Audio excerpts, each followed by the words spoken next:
Hi, this is the Alexi Minko Show, and I'm your host Alexi. The last time I saw my guest, he was dealing with 300 kids. That's right, 300. I don't know how he did it, but he managed to pull together the amazing Grand Défilé at the annual Youth America Grand Prix Gala. Here today to talk about pointe, tutu, and maybe the future of twerking, Grand Master Teacher and famed choreographer, my friend Carlos Dos Santos. Carlos, welcome. Thank you, Alex. Welcome back to New York. You just landed from Brazil. How was it? Yes, it was a lot of work, but it was nice. But it was nice. How was the weather? A little rainy, but a lot of sun. But it's Brazil. But it's Brazil. Yeah. So, as I said, last time I saw you, it was at the annual gala for the Youth America Grand Prix. And Actually, I was in Brazil doing that too, défilé. Oh, the same one? Yes. Well, it's a very different one because in Brazil they want to change a little bit. They want to do a contemporary something. They change the music for something like Paul Simon and Olodum. That's a recording that Paul Simon did with a famous band Olodum in Brazil. It has a lot of drums and different beats. And that was even more challenging because it was like 200 kids and classical kids trying to do contemporary street movement mixed with classical movement. 200 kids, 300 children, you have a very short amount of time to choreograph.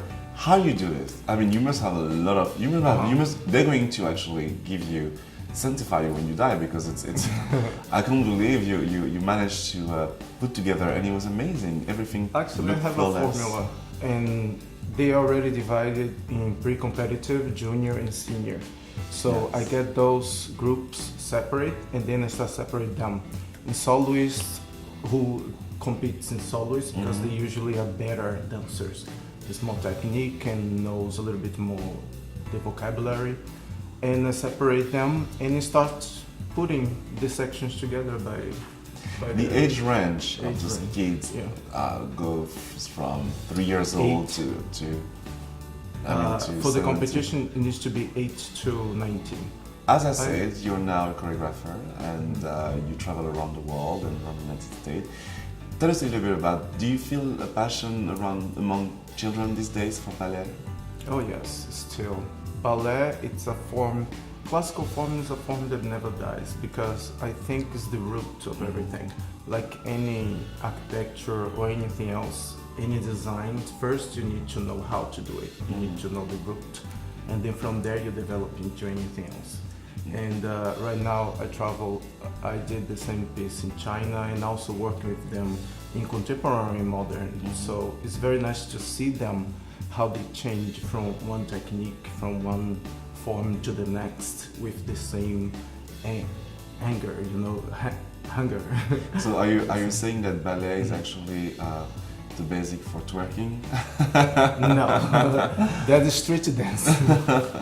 No, is it something actually? Do you see it?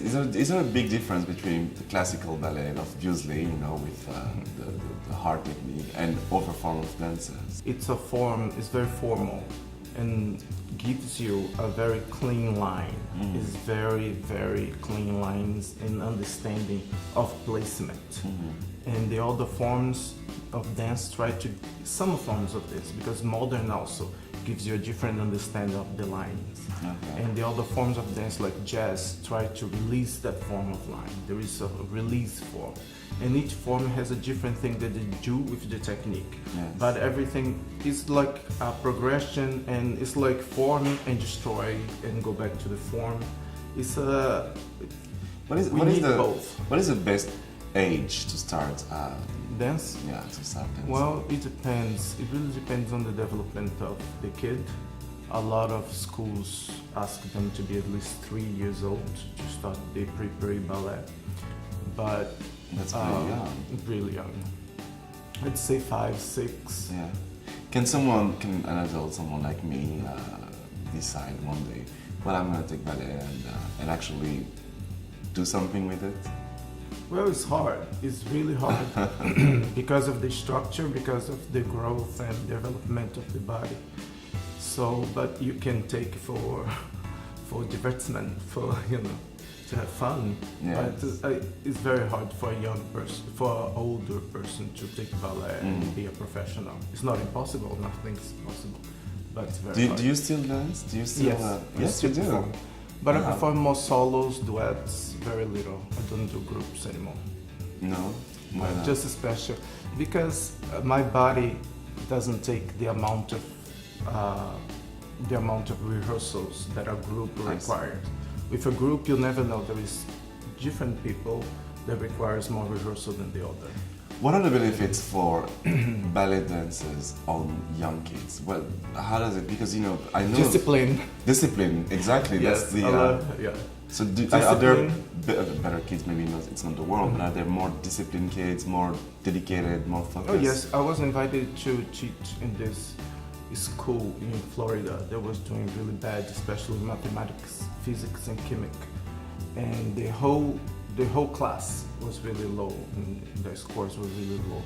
And we discovered that teaching dance to them open up their minds to count better, to even write better, because you have to write a lot of different languages. Oh, really? And also using the body to think about how chemics influence the body, how physics, space, time, music, all this is all that, you know what I mean? So by learning dancing, you're retraining your body to think better and to adapt all the environment around you. Interesting, magic. And the best thing is discipline.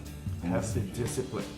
So it's funny, not that many people put their kids in ballet. Is it because people have the misconception that it's actually reserved for rich, probably white people? Is it something that is true?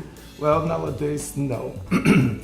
It is expensive to be a ballet dancer, especially, but nowadays, no. There is many different ways to get a kid to dance, especially if they have that special talent.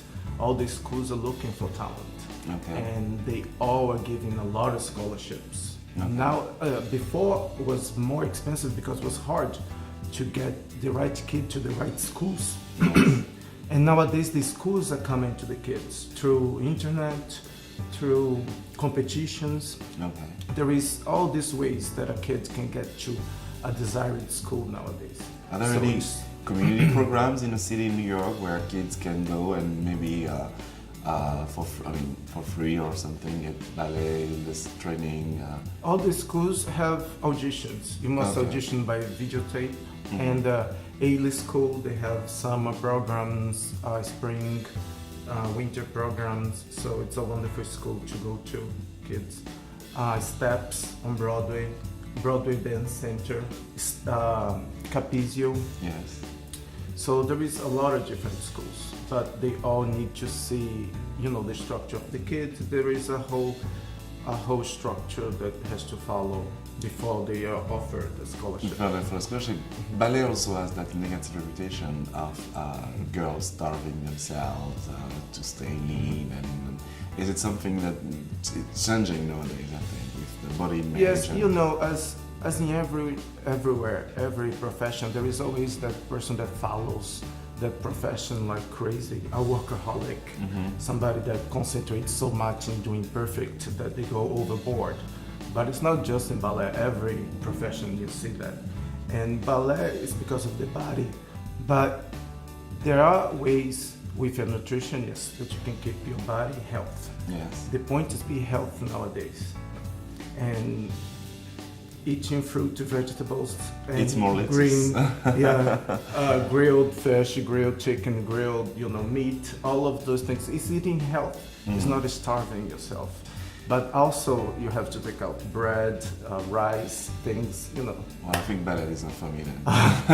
Did you watch the movie Black Swan? Yes. What did you think about it? When I left that, I have a double feeling about that. Really? movie. When I left that for me, theater, it's a thriller. It's a horror movie. Then it's not a dance movie.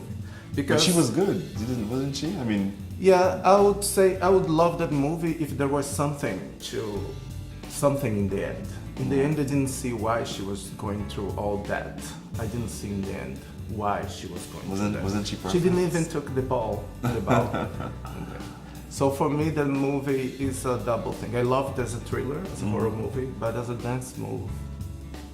So are you more black swan or white swan? Which one? Both. Both? I have a little bit of both. Yeah, never one or the other. All right. I have a little bit of both. So any upcoming projects that you want to talk about? Well, I work with a lot of different universities and different programs around the world. I'm getting ready to go, starting in America, I'm getting ready to go to Texas, to Florida for a university and a ballet school, Texas, three ballet schools. And then I'm going to Stuttgart. No, first I'm going back to Brazil for another festival to choreograph, judge and teach. And then I'm going to Stuttgart. I have a project with Stuttgart. They wanted me to keep going, Stuttgart Ballet School. Yes. To keep going every time to teach the kids and get ready for a big gala they have in 2016. So Wow. I'm going to be choreographing for that gala. For this I summer. am very alive, very much so. Oh no. Do you have a website that you want to give to the audience if we want to follow you and know what's going on and happening with you? CarlosDosSantos.com, www.carlosdossantos.com. Very Okay, easy. very simple. Very simple. Thank you, Carlos. Thank you so much. It's Oh, always my a pleasure pleasure. to be with you. And please come back again to keep us posted on all of those wonderful things you do. Anytime you invite me. Thank you. This was the Alexi Minko Show. Thank you so much for watching. Please like us on Facebook, Twitter, and Instagram. The Alexi Minko Show is sponsored by Filio CB. Please check out filiocb.com for all your fashion needs.